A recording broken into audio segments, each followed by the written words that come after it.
فاتحہ۔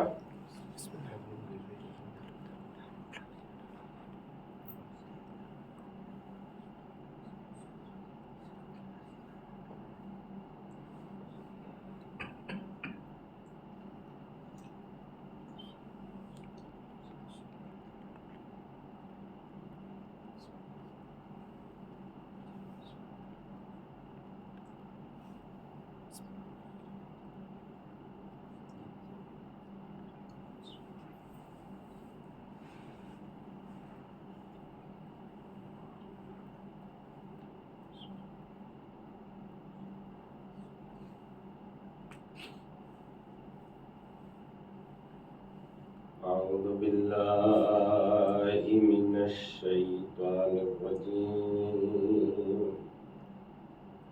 بسم الله الرحمن الرحيم. الحمد لله رب العالمين، والصلاة والسلام على أشرف الأنبياء والمرسلين وخاتم النبيين مولانا مقتدانا وهادينا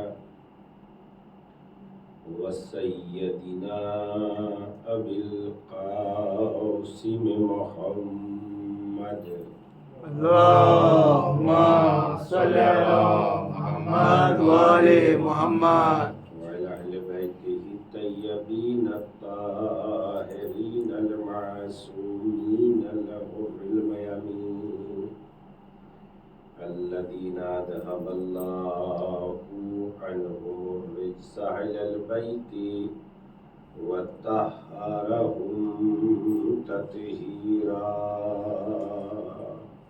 اللهم صل على محمد وآل محمد. أما بعد فقد قال الله الحكيم في كتابه الكريم وهو أصدق الصادقين وقوله الحق. بسم الله الرحمن الرحيم. تلك حدود الله فلا تعتدوها ومن يتعد حدود الله فأولئك هم الظالمون. اللهم صل على محمد وآل محمد. چونکہ زمانے میں اتنا زیادہ ظلم ہے آج بھی اور اس سے پہلے بھی، اور یقیناً سماج اور معاشرہ عدل و انصاف، محبت اور ہمدردی اور ان تمام چیزوں سے انسانی معاشرہ آباد ہوتا ہے. اس لیے کہ ظلم جب سماج اور معاشرے پر مسلط ہوتا ہے تو ظلم کی بنیاد پر مال و دولت ایک طبقے سے مخصوص ہو جاتے ہیں اور باقی دوسرے لوگ بہت ہی پریشانی کے عالم میں بہت ہی مختصر سی زندگی گزارتے ہیں، اور ظلم کی بنیاد پر اور مختصر سی زندگی کی بنیاد پر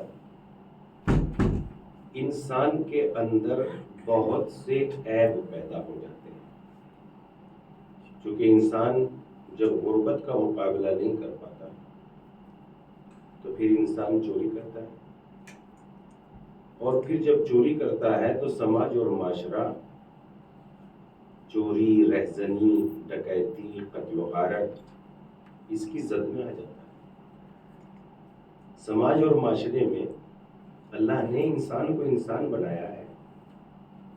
کوئی بھی انسان یہ پسند نہیں کرتا کہ اس کے ہاتھوں سے کسی کو اذیت اور تکلیف پہنچے، لیکن جب انسان کو مجبور کر دیا جاتا ہے کہ وہ غلط راستہ ہی اختیار کرے تو انسان غلط راستہ اختیار کرنے پر مجبور ہو جاتا ہے.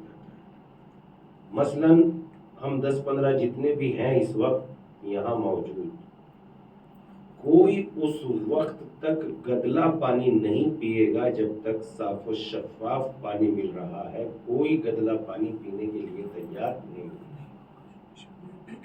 جتنے بھی ہم ہیں سب آپ کی گردن ہل رہی ہیں، سب بتا رہے ہیں کہ جب تک صاف پانی موجود ہے تب تک ہم گدلا پانی نہیں پیے. لیکن اگر صاف پانی کا قطرہ بھی نہ ہو اور زندگی پیاس کے درمیان میں اٹک گئی ہو کہ اب زندہ ہی نہیں رہیں گے اگر گدلا پانی نہ پیئیں گے، تو پھر انسان اس بدبودار اور گدلے پانی کو پینے پر مجبور ہو جاتا ہے جس میں سے بہت زیادہ باس اور بدبو ہے. یہ اپنے اختیار میں اس نے گدلا پانی نہیں پیا، بلکہ چونکہ اسے مجبور بنا دیا گیا ہے گدلا پانی پینے کے لیے، باس والا پانی پینے کے لیے، بدبو والا پانی پینے کے لیے. اس اعتبار سے یہ مجبور ہو گیا تو اتنے گندگی کو گلے لگا لیا.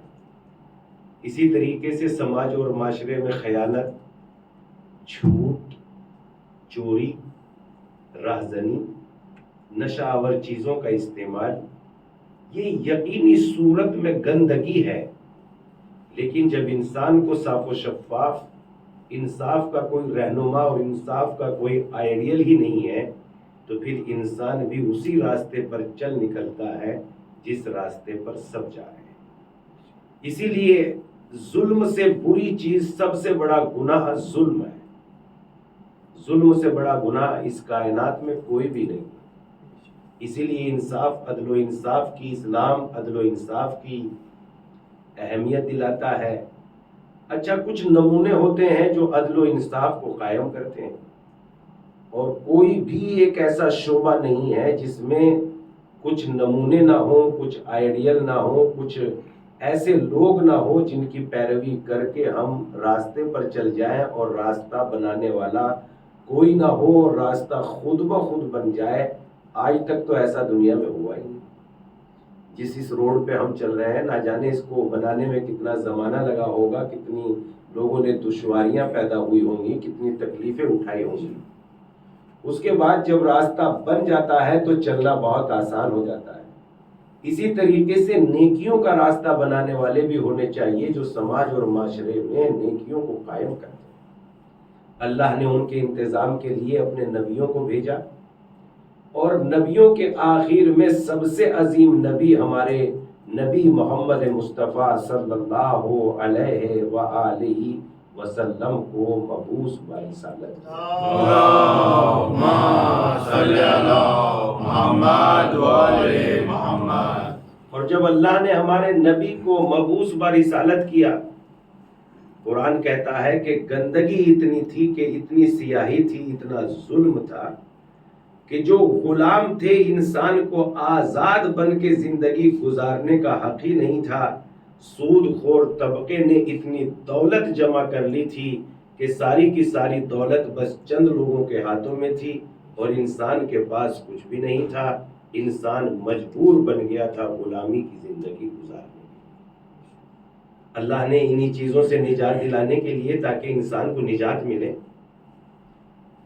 اللہ نے اپنے نبیوں کو بھیجا انسان کی نجات دلانے کے لیے. اور جب نبی آئے تو غلاموں کی آزادی کے سامان ہوئے، کنیزیوں کے سلسلے کو ختم کیا، اور مالدار طبقوں سے دولت کو اٹھا کے مساوی تقسیم تو کبھی دولت ہو ہی نہیں سکتا، مگر ان کے ہاتھوں تک پہنچی جن کے ہاتھوں میں کبھی ایک نیا پیسہ اور ایک سکہ نہیں پہنچا تھا. وفات رسول کے بعد بھی ایسا ہی کچھ ہوا.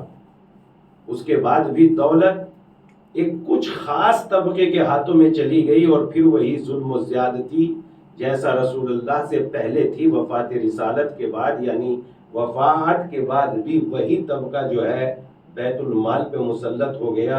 اور اس طبقے کے پاس اتنی دولت تھی، روایات میں، تاریخ میں لکھا ہے پیغمبر کے زمانے میں قانون کی پیروی کی جاتی تھی کہ قانون زندہ ہو اور سب کے سب قانون کے دائرے میں عمل کریں. لیکن وفات پیغمبر کے بعد اسلامی مصلحتوں کا خیال نہیں رکھا جاتا تھا، بلکہ خلیفہ کی مصلحتوں کا خیال رکھا جاتا تھا. اگر خلیفہ کی مصلحت یہ ہو کہ وہ غلط کو صحیح کہے تو صحیح کہا جاتا تھا، اور غلط کو غلط کہنے کی کسی میں ہمت نہیں تھی۔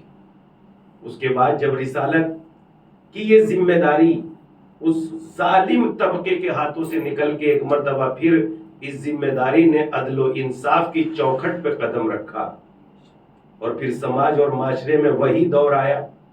اب جو لوگ مفت کے کھانے کے عادی ہو جاتے ہیں ان کو مفت کا ہی چاہیے ہوتا ہے۔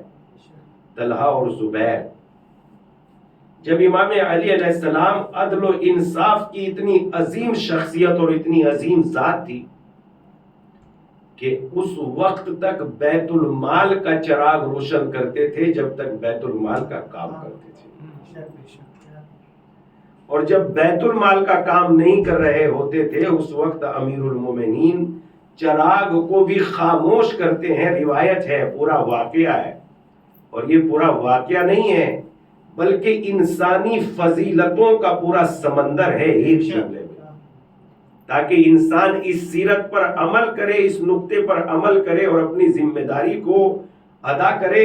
واقعاً جب انسان ذمہ داریوں کو ادا کر دیتا ہے تو خدا کی قسم اس کائنات کو اللہ نے نیک لوگوں کے وجود کی برکتوں میں باقی ہے، ورنہ اگر نیک لوگ نہ رہ جائے تو یہ زمین اپنے رہنے والوں کے ساتھ دھس جائے، غرق ہو جائے۔ تو اس بنیاد پر خداوند عالم جب آئی تو پورا ایک سمندر ہے انسان کو ایک سبق دینے کا، انسان کو ایک نصیحت دینے کا۔ کچھ لوگ آئے امیر المومنین کی خدمت میں اور انہوں نے آ کے کہا کہ مولا، امیر المومنین بیت المال میں بیٹھے ہوئے بیت المال کا کام کر رہے تھے، حساب و کتاب کر رہے تھے، ایک ایک پیسے، ایک ایک نئے پیسے کا امام حساب رکھتے تھے، ایک ایک پیسے کا، یعنی اگر میں یہ کہوں کہ 5 پیسے کا بھی تو 5 پیسے کا بھی مولا حساب رکھتے تھے، اور کوئی چیز ایسی نہیں تھی جو ان کی کاپی میں، ان کی کتاب میں تحریر نہ ہو۔ کہاں خرچ کیا ہے اس کو بھی نوٹ کرتے تھے، کس کو دیا ہے اس کو بھی لکھتے تھے۔ اور کمال انسانیت اور کمال امامت، یا یہ کہیے کہ ابدیت کی معراج تو اس وقت ہوتی تھی جب علی کا بیت المال خالی ہو جاتا تھا، علی کا نہیں بلکہ اسلامی حکومت کا جب بیت المال خالی ہو جایا کرتا تھا تو امیر المومنین سجدے میں سر رکھتے تھے، اور سجدے میں سر رکھ کے 2 رکعت نماز پڑھتے تھے، اور 2 رکعت نماز پڑھ کے کہتے تھے، اے بیت المال گواہ رہنا، میں نے تجھے حق کے ذریعے سے بھرا ہے اور حق کے ذریعے سے ہی خالی کر دیا، لہذا خدا کی بارگاہ میں میری گواہی دینا کہ علی نے حق کے ہاتھوں سے مال حاصل کیا اور علی نے حق کے ہاتھوں سے مال خرچ کر دیا۔ اور اس کے بعد جب بیت المال میں کچھ بھی نہیں رہ جاتا تھا تب علی جھاڑو لگاتے تھے اپنے ہاتھوں سے، اور جھاڑو لگانے کے بعد اللہ کے نبی اللہ کی بارگاہ میں سجدہ کرتے تھے۔ اور یہیں سے اندازہ ہوتا ہے لوگوں کا مال لوٹ کے غنی کہلوانے والے اور ہوتے ہیں، لوگوں کا مال ان کے حقداروں تک پہنچا کے سجدے میں سر رکھنے والے اور ہوتے ہیں، وہ غنی بن جاتے ہیں مگر یہ امیر المومنین رہتے ہیں۔ جب تک ایمان والوں کی تعداد رہے گی یہ بھی زندہ رہیں گے اور یہ امیر المومنین بھی قائم و دائم۔ تو اس اعتبار سے ذرا ہم غور کریں کہ کتنا بڑا سبق اور کتنی بڑی ہمیں جو ہے تعلیم دے رہا ہے اسلام کے ظلم کے کبھی نزدیک نہ جانا، اپنی زبان کے اعتبار سے بھی ظلم نہ کرنا، اپنے ہاتھوں کے اعتبار سے بھی ظلم نہ کرنا، اپنے کانوں کے اعتبار سے بھی ظلم نہ کرنا، کسی بھی اعتبار سے ظلم کے اندر داخل نہ ہونا بالکل بھی اللہ کی معین کیے ہوئے حدیں ہیں۔ قرآن مجید میں ارشاد ہے نا، سورہ مبارکہ بقرہ آیت نمبر 129، تلک حدود اللہ فلا تعتدوها، دیکھو یہ اللہ کی معین کی ہوئی حدیں ہیں، ان کو مثلا توڑنا نہیں، ان سے باہر نہ جانا۔ وَمَن يَتَعَدَّ حُدُودَ اللَّهِ فَأُولَٰئِكَ هُمُ الظَّالِمُونَ، اور جو اللہ کی ہوئی معین حدوں کو توڑ دیتا ہے اس کا شمار ظلم کرنے والوں میں ہو جاتا ہے۔ حدیں کیا ہیں؟ حدیں کوئی دیوار نہیں ہے بلکہ جو احکام اللہ نے قرآن مجید میں بیان کیے ہیں، دیکھو غیبت نہ کرنا یہی حد ہے، دیکھو حسد نہ کرنا یہی حد ہے، دیکھو کسی کی برائی نہ کرنا یہی حد ہے، دیکھو کسی کے عیب نہ تلاش کرتے پھرنا یہی حد ہے۔ اور جو ان حدوں کو پامال کر دیتا ہے وہ ظلم کرنے والوں میں اس کا شمار۔ علی علیہ السلام کی جو حدیں اللہ نے معین کی تھی، دیکھیے کس انداز سے۔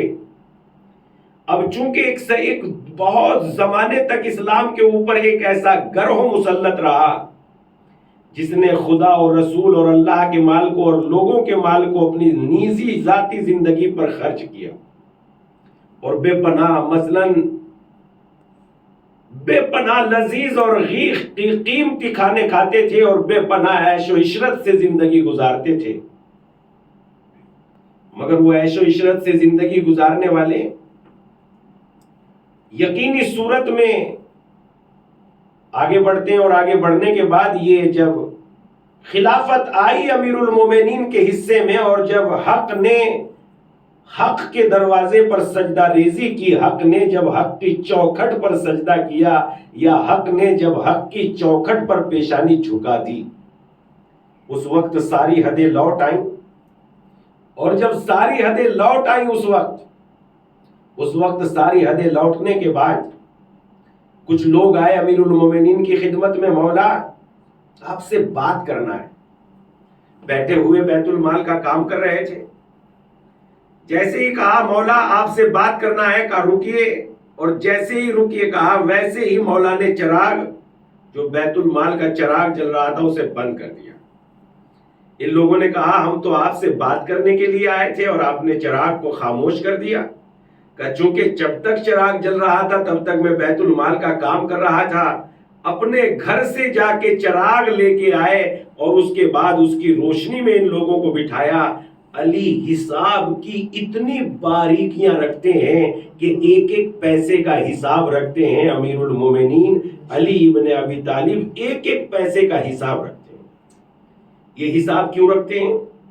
اس لیے تاکہ کوئی بھی پیسہ ان کا اپنی ذاتی زندگی پر خرچ نہ ہو جائے، اور پھر اس کے بعد مال و دولت کی بنیاد پر یا عہدے کی بنیاد پر کیا کہنا خدا کی قسم ایسی عظیم زندگی کا جو ہمارے سامنے یہ آئیڈیل ہے، یہ نمونہ ہے۔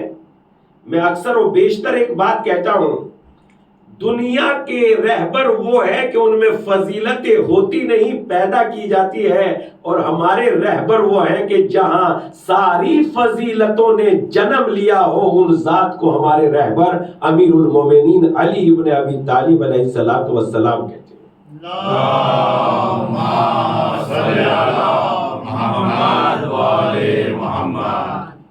آئے اور آنے کے بعد چراغ روشن کیا، اور جب چراغ روشن کیا امیر المومنین نے بات ہونے لگی، مولا دیکھیے ایسا کیجئے کہ ابھی آپ کی نئی نئی حکومتیں ہیں، جو یہ فلا ہیں، ان کو جو ہے ان کے عہدے پر برقرار رکھیے ورنہ یہ آپ کی حکومت میں پریشانی کرنے لگیں گے۔ امیر المومنین نے کیا فرمایا؟ چاہے ایک لمحہ بھی حکومت باقی نہ رہے مگر میں ایک سیکنڈ کے لیے بھی ظالم کو قبول نہیں کر سکتا۔ چاہے حکومت چلتی ہے چلے، بچتی ہے بچے، مگر میں ظلم کو قبول نہیں کر سکتا۔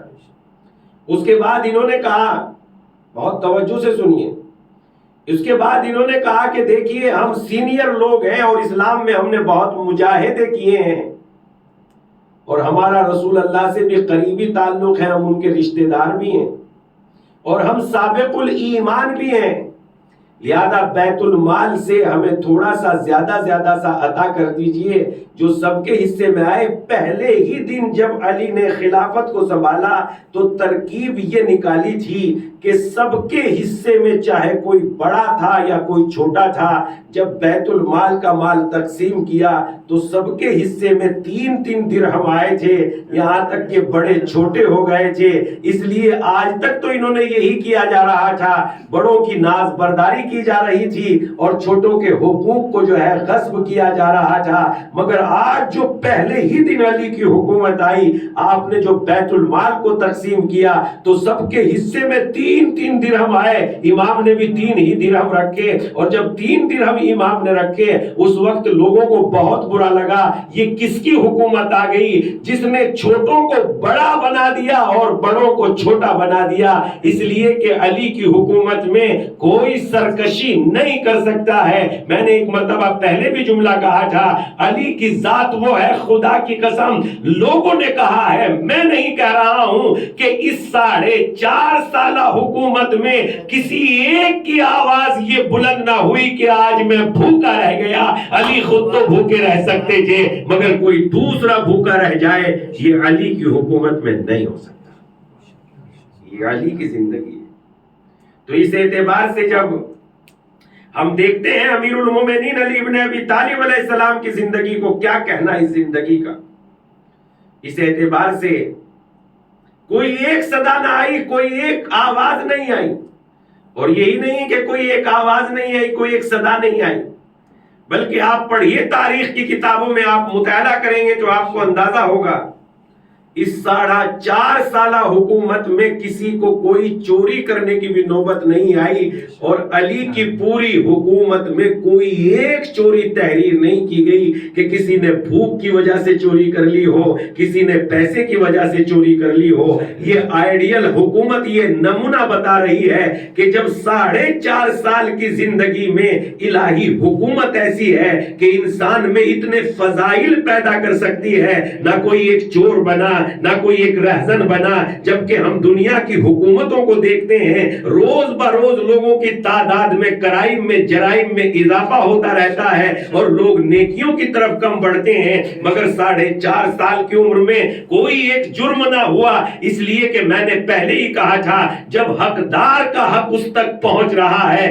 جرم تبھی انسان کرتا ہے جب اس کا حق اس کو نہ ملے. مگر علی کی حکومت میں سب کو اس کا حق دیا جا رہا ہے, برابر کا حق دیا جا رہا ہے, اور کوئی ایک بھی ایسا نہیں ہے جس کو اس کے مطابق اور اس کے حساب سے مکمل طور پر حق نہ دیا جا رہا ہو. نہ یا کوئی قریشی ہے, نہ یا کوئی عربی ہے, نہ یا کوئی ہندوستانی ہے, نہ یا کوئی خاندانی ہے. امام علی علیہ السلام کی نگاہ میں سب انسان ہیں, اور جب سب انسان ہیں تو سب کے حقوق برابر ہیں. آئے جب بیت المال کا مال علی نے تقسیم کیا تو لوگ آگے لے کے آئے, اے علی آپ نے عرب کو بھی اسی لائق سمجھا اور آپ نے ان غلاموں کو بھی اسی لائق سمجھا. علی نے ایک مرتبہ زمین کی طرف دیکھا اور آواز دے کے کہا, علی کی نگاہ میں خدا کی قسم کسی کو نہ عرب ہونے کی وجہ سے فضیلت ہے, نہ خاندان کی فضیلت ہے. اگر کسی کو فضیلت ہے تو وہ تقوی کی بنیاد پر ہے, اور یہ سب اللہ کے بندے ہیں, اور بندہ رحمان کی بنیاد پر علی کی نگاہ میں سب برابر ہے. ایک صلوات پڑھ دے محمد و آل محمد پر.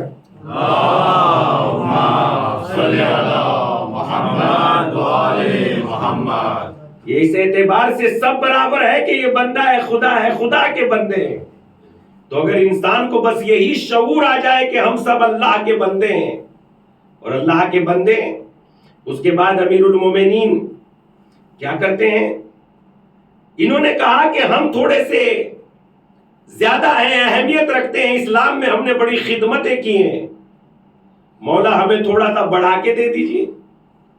اس کے بعد امام نے کہا, تم نے کیا کہا, رسول اللہ کے زمانے میں یہ بتاؤ تمہیں کیا ملتا تھا. کہا رسول اللہ کے زمانے میں, انہوں نے کہا ہمیں فلاں کے زمانے میں یہ ملتا تھا, لہذا آپ بھی اتنا ہی دیجئے جتنا ہمیں فلاں دیتے تھے. امام نے فرمایا مجھے فلاں کا پتہ نہیں ہے, مجھے یہ بتاؤ تمہیں رسول اللہ کے زمانے میں کیا ملتا تھا.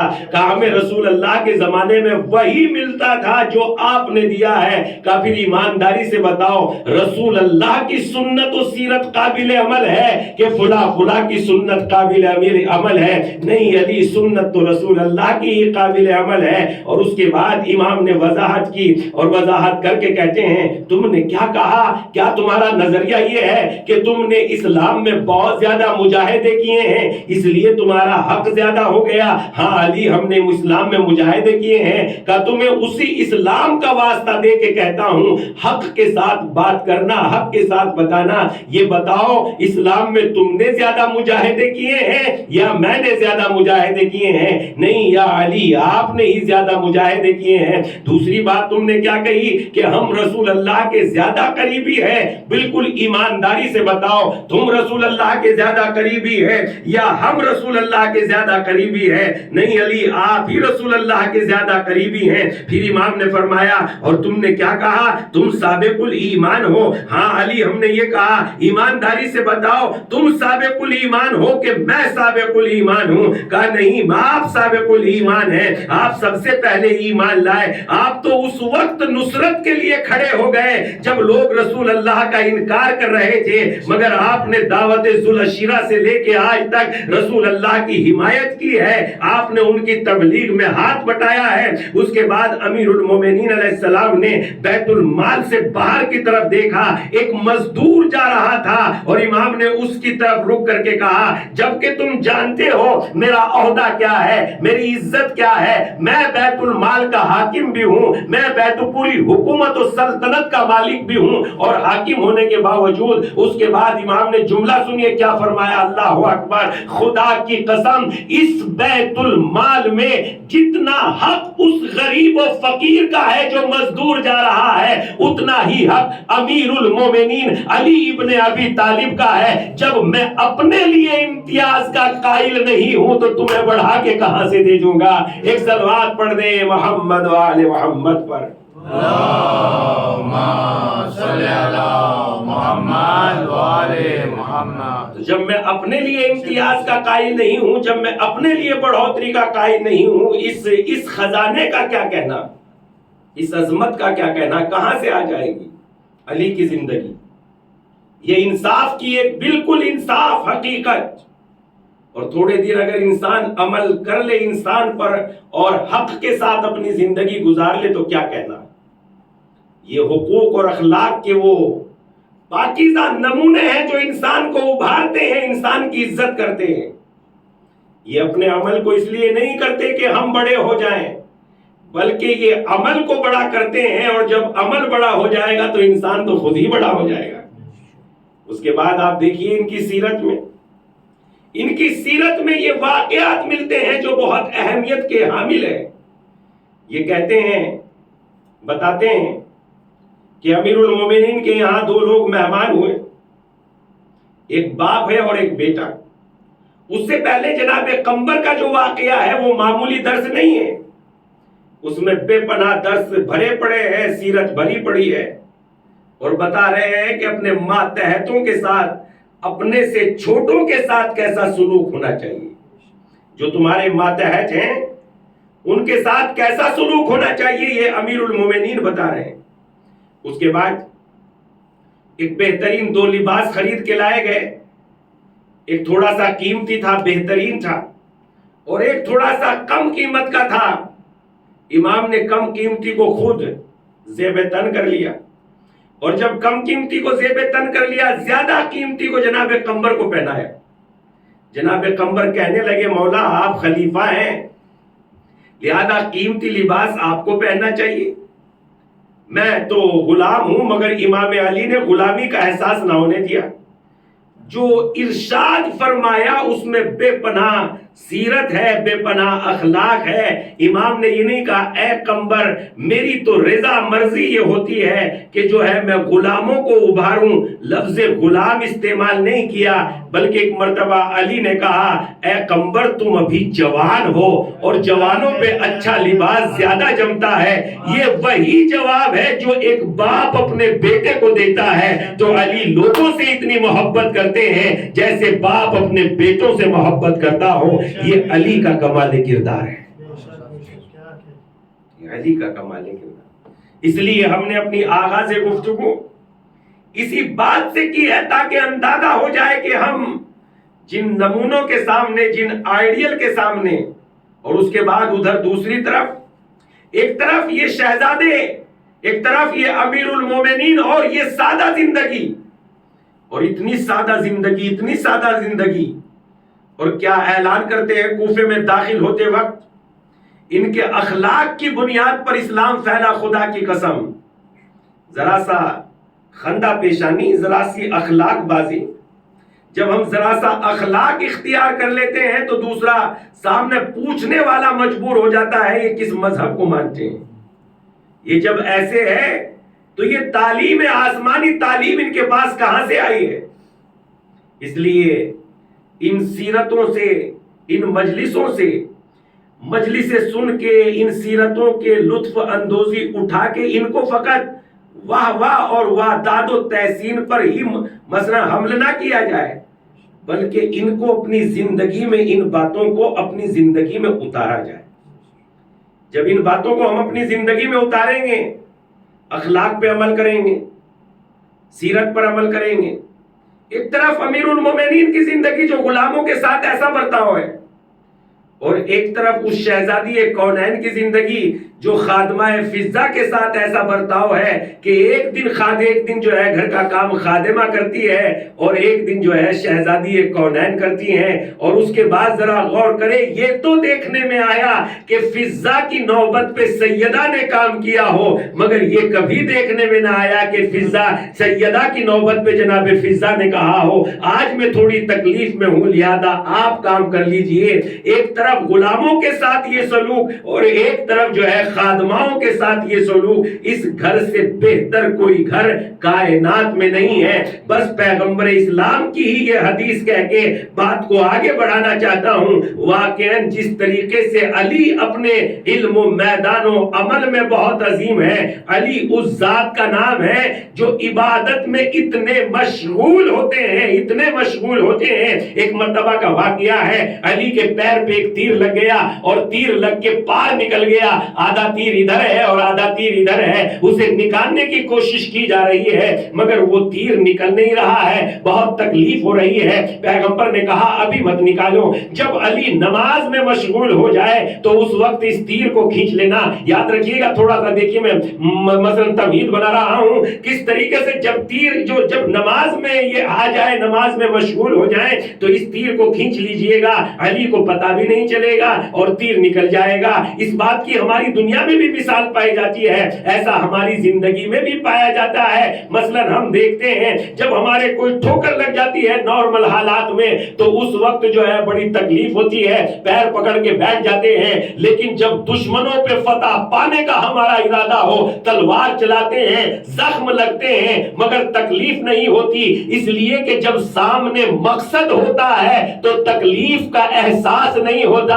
بس علی کے سامنے مقصد خدا کی ذات ہوتی ہے، اس لیے جب علی عبادت میں آ جاتے ہیں تو مقصد خدا کو پانا ہوتا ہے. تیر نکال لیا گیا اور علی کو خبر تک نہ ہوئی. یعنی اس شان کی عبادت کہ علی عبادت میں مشغول رہتے تھے، مگر اس کے بعد جناب فاطمہ کی عبادتوں کا عالم کیا ہوگا جب علی علیہ السلام سے پیغمبر اسلام نے معلوم کیا اے علی آپ نے اپنی زوجہ کو کیسا پایا؟ تو علی نے ایسا جواب دیا یا رسول اللہ میں نے زہرا کو عبادت میں مددگار پایا. یعنی جو علی ہے وہی فاطمہ ہے اور جو فاطمہ ہے وہی علی ہے. اگر علی نہ ہوتے تو میری بیٹی کا کوئی کفو نہ ہوتا.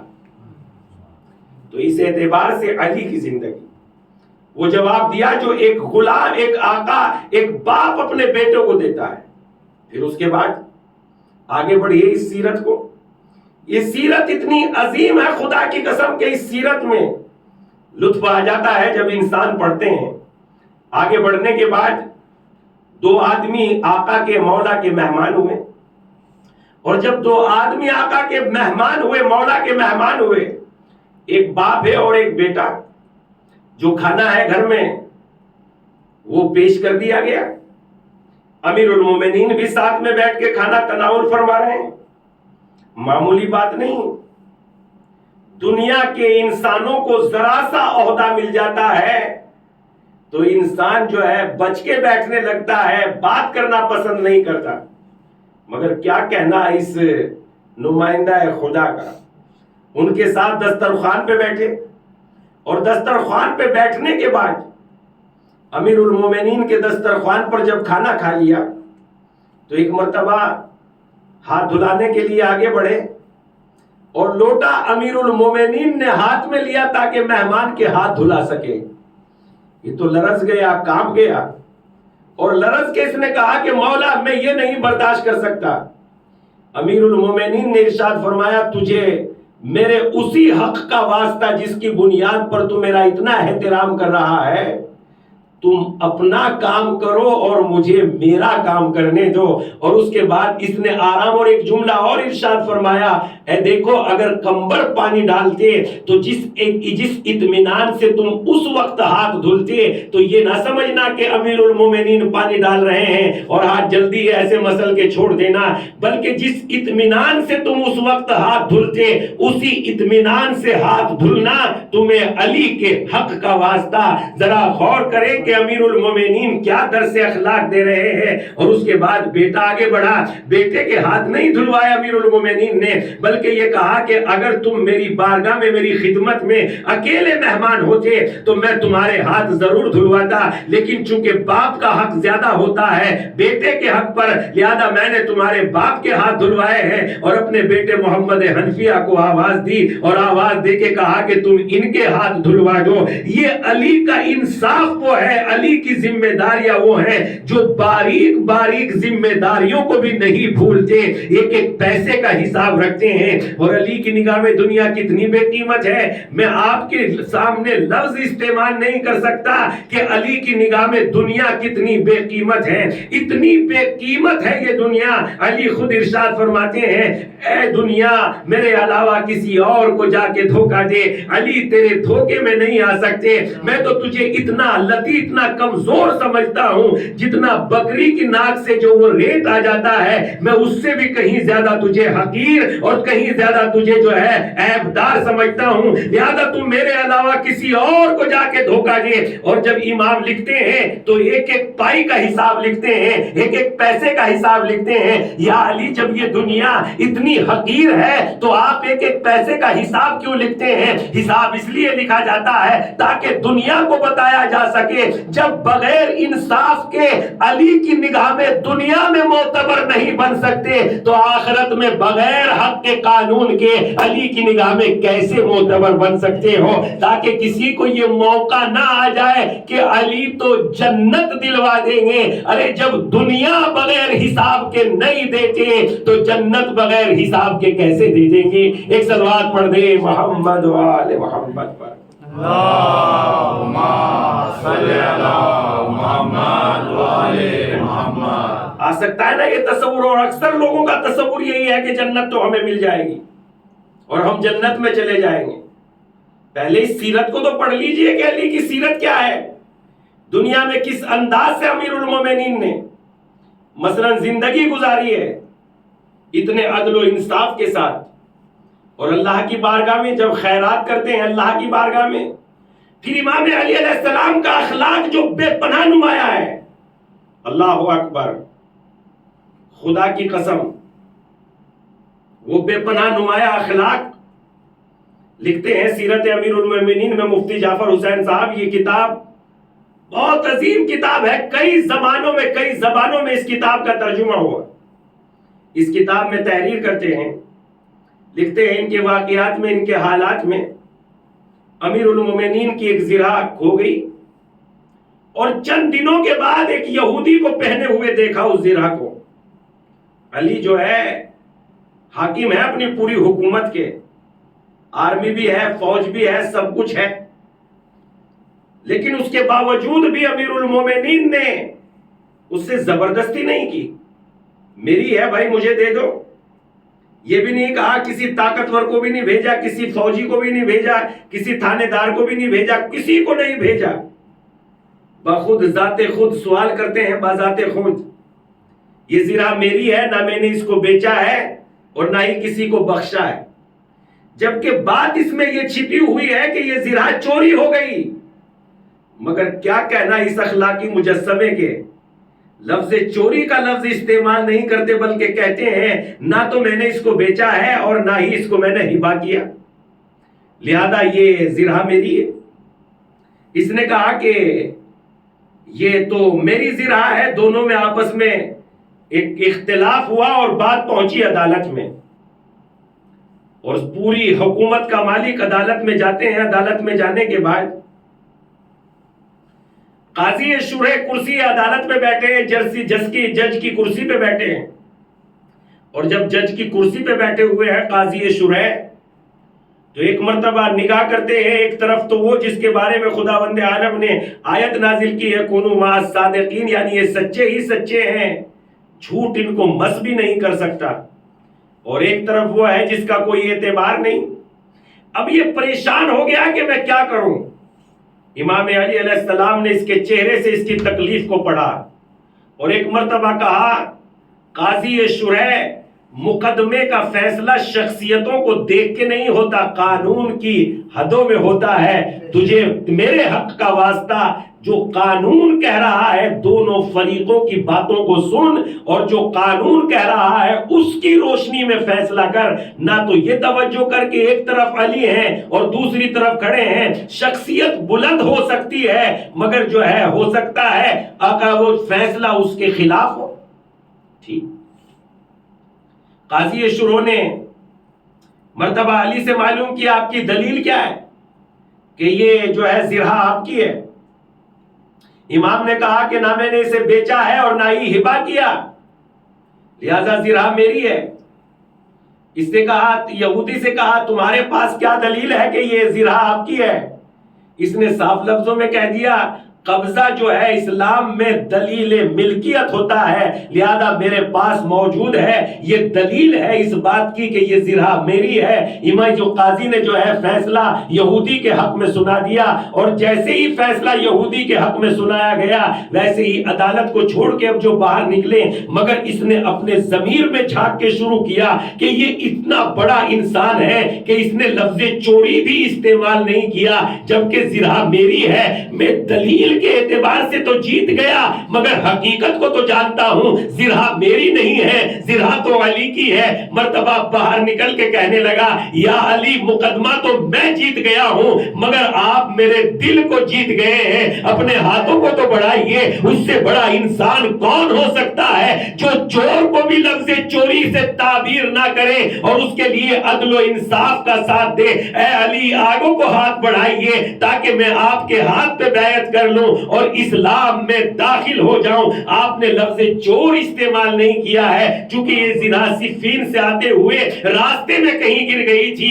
تو اس اعتبار سے لفظ چور استعمال، لیکن اس کے اخلاق و کردار پر ایک زد لگی کہ یہ انسان کتنا بزرگ ہے جو لفظ چوری استعمال نہیں کرتا بلکہ کہتا ہے نہ میں نے بیچی ہے، اور اس کے بعد اس نے فوراً اسلام کو قبول کر لیا۔ بس پتہ چلتا ہے اسلام اخلاق سے پھیلتا ہے، بد اخلاقی سے نہیں۔ اسلام اخلاق سے پھیلتا ہے۔ تو اس لحاظ سے امیر المومنین علی بن ابی طالب کی زندگی، اور جب علی کی زندگی اتنی عظیم ہے، اتنی قیمتی ہے، اس زندگی کا ذرا خیال کریں۔ اور اس کے بعد عدل و انصاف کا یہ سلسلہ چلتا رہا، یہاں تک کہ عدل و انصاف کا یہ سلسلہ ایسا رونما اور ایسا قائم ہوا کہ خدا کی قسم علی اگر اسلام ایک مجسمہ ہے تو اس مجسمے کی پیشانی پر اگر لکھ دیا جائے انصاف تو اس سے سمجھ میں آتا ہے علی، اور علی لکھ دیا جائے تو سمجھ میں آتا ہے انصاف۔ علی انصاف اتنا چاہتے تھے، اتنا چاہتے تھے کہ ایک مرتبہ ایک شخص مقدمہ لے کے آیا اور امام علی علیہ السلام نے جج اپنے بیٹے کو بنایا امام حسن علیہ السلام، اور جب جج اپنے بیٹے کو بنایا تو اس وقت ایک جملہ کہا امیر المومنین نے، اے میرے بیٹے حسن، جس کرسی پہ آپ بیٹھے ہو اس پہ سے ہٹ جائیے، اس کی جگہ پہ جہاں یہ مجرم کھڑا ہوا ہے اس کی جگہ پر آپ آ جائیے اور اپنی جگہ پر اسے بٹھا دیجئے۔ اب بتاؤ تم اس سے کیا امید رکھتے ہو؟ مرتبہ امام حسن نے کہا بابا انصاف کی امید رکھتا ہوں کہ وہ بھی تم سے انصاف کی ہی امید لے کے آیا ہے، لہذا انصاف کرنا۔ تو علی اپنی زندگی میں انصاف چاہتے ہیں تاکہ امام علی کی زندگی واضح ہو جائے، غریبوں کا پالن ہار، خدا کی قسم یتیموں کا ایک طرح سے کہیے یتیموں کے سر پہ دست شفقت رکھنے والا، یہ علی کی زندگی، اللہ اکبر، علی کی زندگی اتنی عظیم ہے۔ کہتے ہیں کہ ایک مرتبہ ایک عورت کو دیکھا، کس اعتبار سے دیکھا؟ وہ اپنے کندھے پہ مشکیزہ اٹھائے ہوئے پانی لے جا رہی ہے۔ دیکھیے ہم دیکھتے تو شاید نظر انداز کرتے تھے، اور نظر انداز اس انداز سے کرتے کہ کہیں ہمیں کچھ کام نہ کرنا پڑ جائے، مگر جیسے ہی امیر المومنین نے دیکھا تو اپنے آپ میں ڈوب گئے، اور ڈوبنے کے بعد سوال کیا کیا اس کے کوئی بیٹا نہیں ہے، کیا اس کا شوہر نہیں ہے، جو آج نوبت یہ آ گئی ہے کہ یہ پانی کا مشکیزہ خود اٹھا کے لے جا رہی ہے۔ مرتبہ امیر المومنین نے اس سے دریافت کیا اور کہا کہ کیا تمہارا شوہر نہیں ہے؟ اس نے جواب دیا علی علیہ السلام کے ساتھ جنگ میں شہید کر دیے گئے علی کے ساتھ۔ یہ علی کو نہیں پہچانتی تھی، اور جب یہ علی کو نہیں پہچانتی تو ایک مرتبہ کہا لاؤ یہ مشکیزہ میں اٹھا لوں، اور مشکیزہ اٹھا کے امیر المومنین نے ان کے گھر تک پہنچایا۔ اب کیا دیکھتے ہیں؟ اب یہ دیکھتے ہیں کہ بچے ہیں جو بھوکے ہیں اور ماں کے پاس کھانا بھی نہیں ہے۔ مرتبہ ماں سے امیر المومنین نے کہا دو کام ہے، یا تو کھانا تیار کر لیجئے یا جو ہے بچوں کو بہلا لیجئے۔ مرتبہ ماں نے کہا چونکہ میں کھانا بنانے میں ماہر ہوں، جلدی بنا لوں گی، آپ تھوڑا بچوں کو بہلا لیجئے۔ اب خدا کی قسم سنیے امیر المومنین، اللہ اکبر، کتنا عظیم انسان دنیا میں، یعنی ہمارے لیے یہ عظمت کی بات ہے کہ ہمارے حصے میں علی کی محبت آ گئی۔ اتنا کمال، اتنی عظمت، اتنی بندگان خدا کی خدمت۔ کہتے ہیں کہ جب ان یتیموں کے درمیان علی بیٹھے ہوئے تھے تو یتیموں کے ساتھ کھیل رہے تھے، بچوں کی طرح کھیل رہے تھے، اور جب بچوں کی طرح بچوں سے بچپنا کے انداز میں، یہاں تک کہ یہ بچے علی کی پشت پر سوار ہو گئے، اور جب علی کی پشت پر سوار ہو گئے تو علی نے اپنے دونوں ہاتھ اور گھٹنے اس طریقے سے زمین پہ رکھ لیے جیسے ناکے کی صورت بن جایا کرتی ہے، اور یہ بچے علی کی پشت پہ سوار ہوتے تھے، اور جب بچے علی کی پشت پہ سوار ہوتے تھے تو خوش ہوتے تھے۔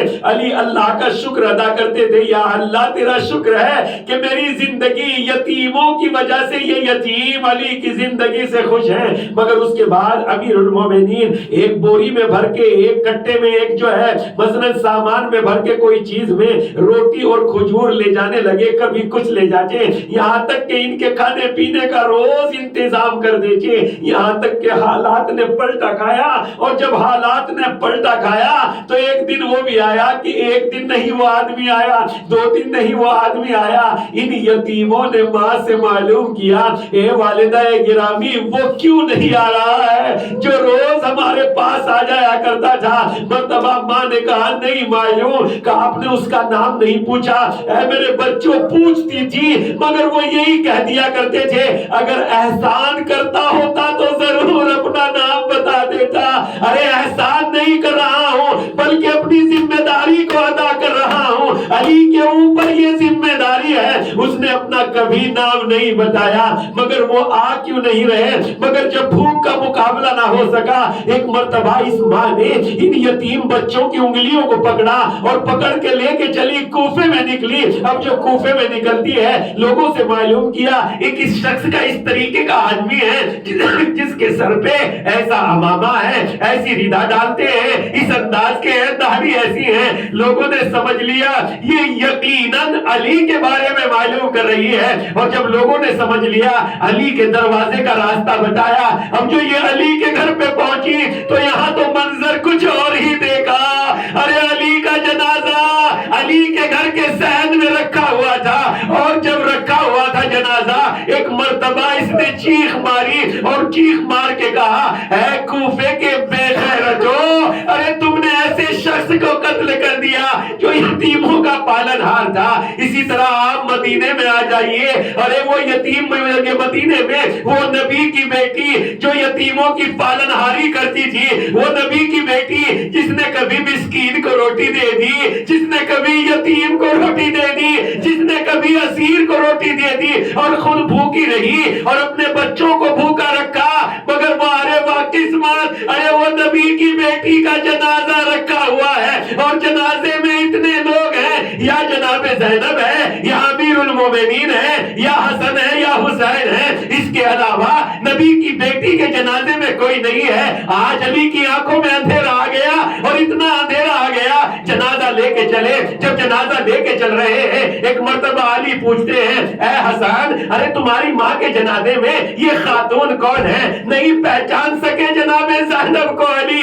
امام حسن نے کہا اے بابا جان، ارے یہ آپ ہی کی نور نظر جناب زینب ہے۔ آج علی کی آنکھوں کے سامنے بہت اندھیرا آ چکا تھا۔ ایک مرتبہ سیدہ علیہ السلام اللہ علیہ کو ارے قبر میں دفن کیا، اور قبر میں دفن کرنے کے بعد مٹی پھیرنے لگے، اور جب مٹی دے دی گئی، علی ابھی تک کا علی کا ذہن ابھی قبر فاطمہ کی طرف لگا ہوا تھا، لیکن جب قبر تیار ہو گئی اب علی اٹھ گئے، اور علی اٹھنے کے بعد ایک مرتبہ کہتے ہیں یا رسول اللہ، ارے آپ کی امت نے میرے ساتھ کیا کیا ہے اس کی خبر آپ کو آپ کی بیٹی دے دیں گی، لیکن یا رسول اللہ ارے علی کو معاف کر دیے جائیے گا، ارے اس لیے کہ جو امانت آپ نے علی کو دی تھی علی واپس نہ لوٹا سکے۔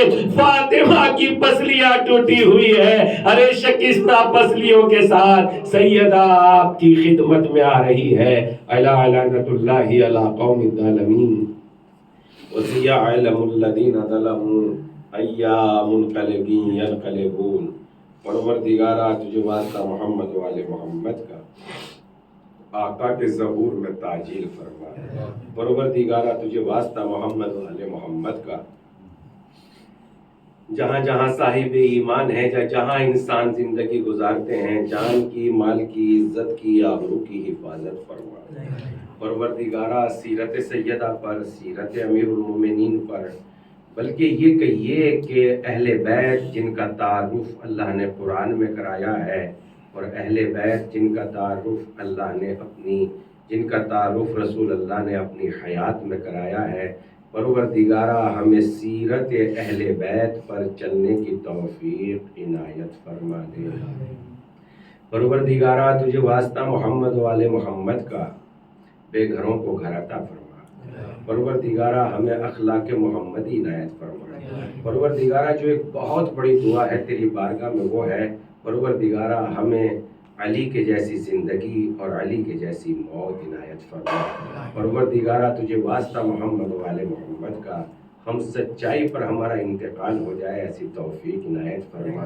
پروردگارا جب ہم سب اس دنیا سے جائیں تو ہماری گردن پہ کسی کا حق نہ ہو ایسی سعادت عنایت فرما۔ پروردگارا لقمہ حلال لقمہ حرام سے نجات عنایت فرما۔ اے پروردگارا جب یہ نوبت آ جائے کہ لقمہ حرام زندگی میں داخل ہو جائے اس سے پہلے موت عنایت فرما۔ پروردگارا تجھے واسطہ محمد و آل محمد کا بے گھروں کو گھر عطا فرما، بے اولادوں کو اولاد عطا فرما۔ پروردگارا بے روزگاروں کو روزگار عنایت فرما۔ جو صاحب اولاد جو صاحب روزگار ہیں ان کے روزگار میں برکت عنایت فرما۔ پروردگارا قید و بند میں جو بغیر جرم و خطا کی گرفتار ہو گئے ہیں آقا ان کو نجات عنایت فرما۔ پروردگارا ہر کار خیر کرنے والوں کی کار خیر کو قبول فرما، ان کے مال و دولت میں برکت عنایت فرما۔ پروردگارا جہاں بھی بیمار ہوں، بیمار سید الساجدین کے صدقے میں، سیدہ کونین کے صدقے میں پروردگارا انہیں صحت کامل عنایت فرما۔ پروردگارا جن لوگوں نے اس ان مجلسوں کو برپا کیا ہے، ان مجلسوں کا اہتمام کیا ہے، ان کے مال و دولت میں خیر و برکت عنایت فرما۔ پروردگارا آقا کے ظہور میں تعجیل فرما، ہم سب کو ان کے اعوان انصار میں شمار فرما۔ ربنا تقبل منا انک انت السمیع العلیم۔ ایک مرتبہ سورہ حمد اور 3 مرتبہ سورہ توحید کی تلاوت فرما کر کل مومن مومنات کی ارواح کو بخش دیجیے۔ بسم اللہ۔